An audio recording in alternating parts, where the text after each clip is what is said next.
Hello, Ian. Hey Yuri, how you doing? I'm very well. Nice warm regards from Prague. What about you? Where are you currently? I'm in Nottingham in the UK, and a very warm welcome from here as well. It's actually a beautiful sunny day, which for the UK is not a given. Yes, perfect. Our honored guest today is Ian Naylor, and I would like to tell you that I have myself compiled a short presentation about what you do under this video, but can you tell with your own words to our listeners, what do you do professionally? What is your job? Yeah, so I guess how we came to be known to each other is through one of the businesses that I'm a co-founder of, which is Hyperise. And Hyperise is an image personalization toolkit used for using personalized images in outreach and for driving engagement. So my background is software, online business sort of endeavors. Can you tell us a little bit more about these features? Because I'm very interested. You sent me one sample and I really liked it. Can you go a little bit more into that for the listeners, please? Yeah, absolutely. So fundamentally, the strategy that Hyperise enables is to do with the way the human brain works. So the human brain processes images 60,000 times quicker than text, according to a scientific study. And it's significant, whether it's 60 or 50,000 times, it's super fast. So what that means is that, and obviously that's no surprise, right? If you look at any marketing channel, it's inherently visual, right? So, as marketers, as salespeople, we know that visualization helps, but it's interesting to know that majority, it's like less than 2% of like LinkedIn messages include an image. And the reason for when we can resort to sales, it's quite difficult. But ultimately having personalized images can help because images are processed so quickly. When we have personalization in those images, it triggers what's referred to as a pattern interrupt. And that pattern interrupt is like a psychological behavior that when the brain sees something that's personalized to you, it just shouts, stop, look at this, pay more attention to it. It's something different. And that increased mind share leads to more engagement, which ultimately leads to more people taking your call to action. And, so we have within Hyperise over 2,000 customers now, predominantly sales and marketing people that are using these personalized images in their outreach, and they can be purposeful in lots of different ways. For example, the one that I sent to you was related to an event, and so it was like a mock-up of an event ticket but personalized to you, right? So it was kind of, hey, look, this is how you can promote your event, and we do that when we put events on for Hyperise. Every time somebody registers for the event, we send them a personalized event ticket, which is actually a GIF, which also helps because the movement draws the eye in. And that generates like this moment of delight. They feel special, and then we say, "Hey, would love it if you could share that event gift to tell your audience that you're attending our event." And we see, in our events, like a significant uplift, 50% or more uplift in registrations, through this virality that they can create. And that's just one use case of what Hyperise can do. Nice, very nice, interesting. Let's go a little bit more into past. Let's look at the past from your life, some achievements, some things that you are grateful for, some things that you are proud of concerning your job, of course, because this is a professional medallion. So can you stress out some things that you are really happy from the past concerning your project?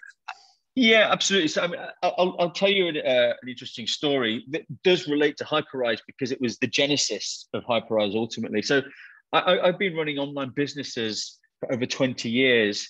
And so I think, well, like life, business is kind of like layers, right? You kind of learn from your previous failures as much as successes. But as we're talking about successes, I'll focus on the lessons for the success. So my very first business, this was back in 1998, so long time ago now, was an online business, and we were importing built to order cars. So you would go online to the website, say, well, I want to order a Ford, all the way to a Ferrari. We supported pretty much every manufacturer, 40 manufacturers, and you could spec the car online on the website and then order it. We would have it built with the manufacturer and delivered to your door. And typically, because you're cutting out the dealer network, saving 20, 30% in the process.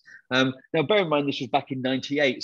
So trying to sell a car online was pretty revolutionary, when probably the average thing being sold online at the time was a book from Amazon, So what we did to kind of increase the comfort factor was, every time someone went online and ordered an information pack or a quote pack on the car, we would print it off and send it in the post. Not very eco-friendly now, but like I said, it was 20 odd years ago.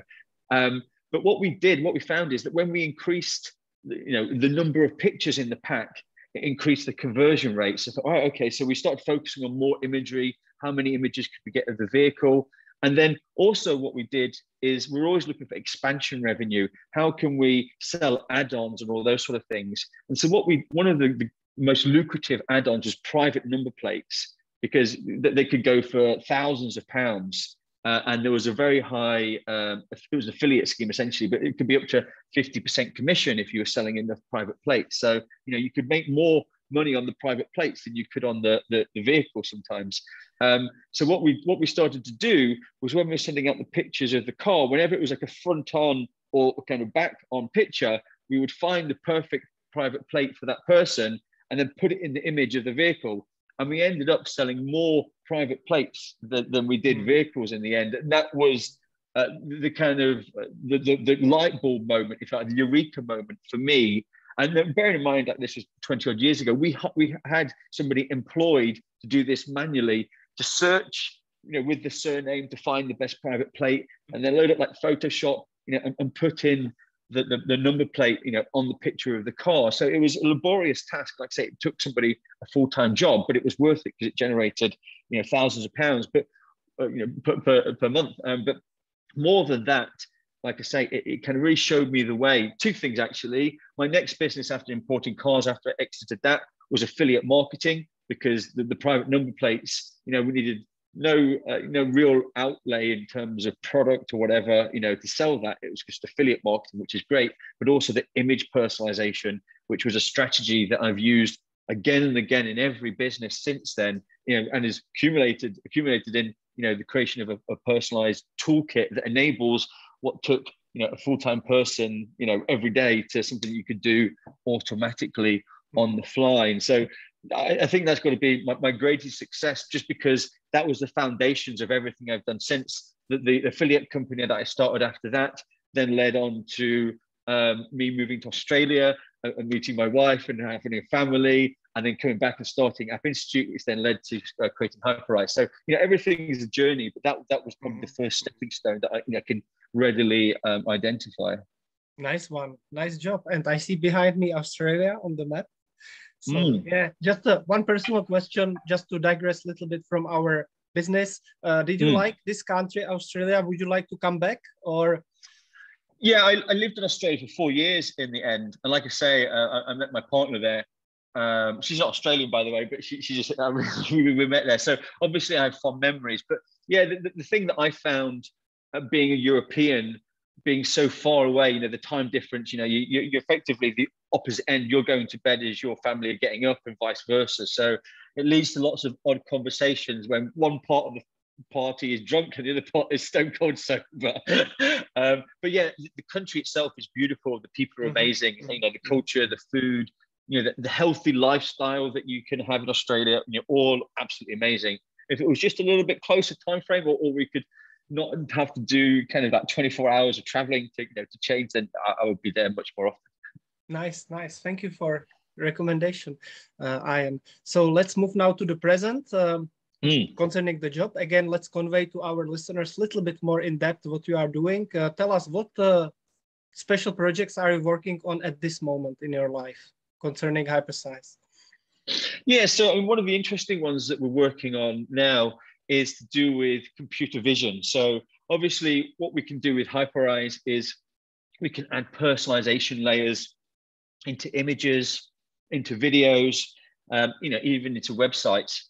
And that enables you to kind of create hyper-personalization, where you're personalizing the whole funnel. And what we're starting to do now is, obviously, a lot of people now are talking about, like, say, the metaverse and all those sort of things. And the truth be told, we're a long way off that. Facebook is spending billions by the day to try and create that infrastructure, but we're far away. But there's a lot of kind of the seeds of what will become the metaverse, available now. Like, for example, you can have tracking markers and all those sort of things. And so some of the things that we're working on now with the Hyperise is like enabling you to record an image where you might just have a marker in your hand, and that could be, a phone or a business card or a letter or a sign, and then being able to personalize, a moving object in a GIF, using these kind of visual, like say, computer vision trackers. And so that's quite an exciting thing, because it kind of opens up that next level where you're creating photorealistic personalization, at scale. Where at the moment, maybe the best equivalent would be kind of using something like Vidyard or something like that, where you've got to record one-to-ones to get that level of engagement. And of course, with Hyperise, it's all about trying to do things at scale to drive engagement, whilst not kind of, spending all your time having to do that. So that's something I'm personally very excited about. But yeah, I think overall, Hyperise as a whole business is still in a nascent market. We only launched just 2 years ago now, and have very, very few competitors still. It shows you kind of how new the market is. And so pretty much everything we work on is exciting, to be honest. Nice. Of that. So please if you are interested in what Ian is saying, please write under this video any comment or question for Ian. We will be more than happy to answer you. And we are moving to the future. Can you invite us to some event yourself?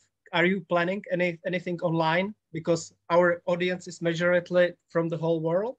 So what would you like to invite us to? Some event or action?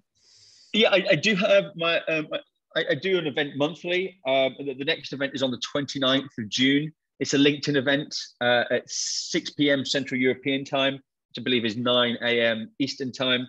And that again is really kind of an extension of what we've been talking about today, using personalized imagery in LinkedIn, in email, in your outreach, and how you can double, triple your engagement rates by doing that. So if anybody's interested in that, probably the easiest way, I can obviously share the link with you, Yuri, or you go to LinkedIn and search for image personalization in events, and you'll find it there. But that would be great. Put a great smile on my face to see you guys there.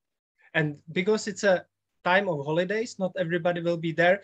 Are these recurring? These events, are they repeated? We do an event every month, essentially. What I would say, even if you are away, still register for the event, and we'll send you the recording and all of the materials afterwards. Of course, sometimes you can't beat being able to do it live, so you can ask questions. So of course, get on our radar. Like our company page, or can join Hyperise, and you could even book a one-to-one with myself or some other members of the team. Next question is it's again personal, to mix it up a little bit. What about your hobbies? Do you have time with all your work for a free time? I have 3 children and 2 businesses, and so that doesn't leave much time for personal endeavors. I went snowboarding for the first time in a couple of years in February, and other than catching COVID, that was pretty amazing. It's something I used to do a lot, certainly before I started a family. The other thing that I really like to do is I like to build things. Obviously, I build software. I've been a software engineer and built online businesses, but I like to build physical things. So I don't know if you've ever heard of the phrase soapbox. If you know what a soapbox is, so a soapbox is. I think it's an American term, but essentially building like a go-kart, but without an engine, and then you race them down a hill. So you're just using gravity to kind of get you to the bottom. And so it's like Red Bull, for example, putting on events all over the world, the Red Bull Soapbox Derby. And people create these amazing soapboxes, and then they all race them, not necessarily against each other, but against the clock. And obviously the fastest one down the bottom of the hill wins. So I've done that a couple of times, built my own soapboxes and raced them. Haven't really done much of that in the last couple of years because of COVID. But yeah, hopefully get back into doing that again, or building something else. I've just finished building a tree house for my kids. So, again, anything that gets me out and building, in any material, I'm happy. Nice. Any final message, a takeaway message would you like to give our listeners? What would you say? Yeah, I would say that if anybody listening that is in kind of a marketing or sales position, they are reaching out and trying to engage with people, then do have a serious think about using image personalization in your outreach. Hyperise.com, and we have a completely free trial, no commitment, no credit card needed. So very little investment, to be able, other than a little bit of your time, to be able to prove, or kind of see for yourself, how it can have an impact. Hyperise integrates with thousands of different outreach platforms. So pretty much whatever you're using, from MailChimp to Mailshake to HubSpot or whatever, you'll be able to integrate with Hyperise, and add images, within 20 minutes of sign up for the trial. It really is that quick and slick to get going. So yeah, I would definitely suggest that as a starting point. Thank you, Ian. I wish you good luck in all your endeavors. And Ian, Naylor, thank you. Thank you very much. Really appreciate your time. And Yuri, thanks for your fantastic hosting skills today. Thank you very much. And officially, I would end this video. However, I am very interested indeed in one more question. And this is the trends in your field. Do you see any future trends? Like, what would you say? Because you know your field well. Would you like to go a little bit briefly into depth there? Yeah, I think if you look at, again, I kind of touched upon it a little bit before, where everything's going with the metaverse and all of that. And obviously on a very broad scale, that's where everything's going. And so we're going to see more people, looking at that as another channel, in the same way that social media is a channel, print was a channel, web 1.0 was a channel, and this is web 3.0, right? So that's going to be another channel. So wherever people exist, there's always going to be the want to engage. So that's obviously going to be one. But also artificial intelligence is something that's not quite there. Like, there are AI type videos and voiceover. Like, for example, Hyperise has artificial intelligence, so we can do text to speech. So in videos, you could have, people's names spoken, that sort of thing. And that's just about there, but not when it's trying to replicate your own voice. When it's a kind of generic actor's voice, when you can't tell, what it should sound like. I think that's just about there. But obviously, when it's replicating you, or even making your own mouth move, even. For those Star Wars fans out there, you've probably just seen like The Mandalorian or whatever, or Boba Fett, where they made Luke Skywalker, with all of their billions, it still didn't quite work, and so there's a lot of great minds out there, working on AI projects that will enable this sort of thing. And it's not just the realistic, but also the speed that it's being done at the moment. It's not just in time. It's kind of has to be pre-processed and takes, weeks of training models to kind of get close, and then even the in certain variables can take 10-15 minutes to generate. And so not quite there, but that's certainly where I see the future going, in terms of perfecting the quality, but also the speed of being able to replicate. Nice. Thank you for sharing. Do you have any questions finally for me? Oh, it's a good question. I mean, I guess, do I have any questions for you? I'm not sure if I do. I mean, I love to hear kind of more about kind of what you do, rather than a specific question. But yeah, I mean, other than that, not definitely. I will share very briefly. Basically, these podcasts are for all the people who do something interesting and something for this world, something interesting for this world. So I do with the globally with the bright minds around the whole world, whole globe, and I want to share in a friendly, positive way the cooperation between people. Yeah. So this is what my business is about. Besides that, I do networking sessions for the members of this podcast, so they can meet together online. They can discuss some interesting things, exchange friendships, and so on. So this is fantastic. About me. My name is Jiří Borč. Yeah.